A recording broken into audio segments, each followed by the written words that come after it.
Assalamualaikum warahmatullahi wabarakatuh. Nama saya Supeda Limbunte dari kelompok 17, khususnya dari ekonomi semester 7A. Di sini saya akan mempresentasikan hasil makalah kami, di mana yang berjudul menentukan pendapatan dari anak dan nilai investasi akhir. Menjelaskan jurnal eliminasi untuk membuat laporan posisi keuangan konsolidasi. Membuat laporan keuangan konsolidasi, di mana bagian saya yaitu pada bagian A.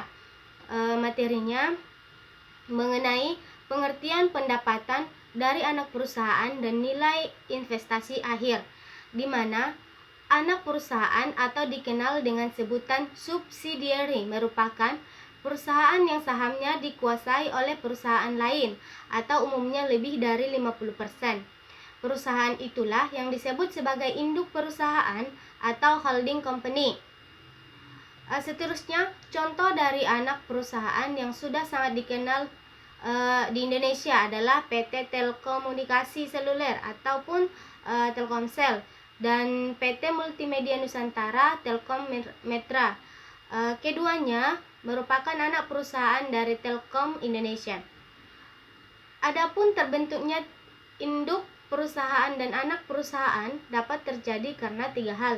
Yang pertama, prosedur residu, di mana dalam prosedur ini perusahaan asal dipecah menjadi masing-masing sektor usaha.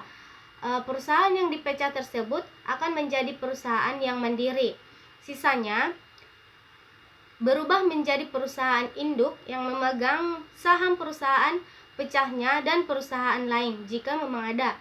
Kemudian yang kedua, prosedur penuh, di mana prosedur penuh pada sejatinya lebih cocok diterapkan pada perusahaan yang belum mengalami perpecahan atau kepemilikan yang sama. Kemudian, apabila perusahaan yang saling terhubung atau memiliki kepemilikan yang sama dan tidak terkonsentrasi dalam suatu perusahaan, maka prosedur ini bisa dijalankan.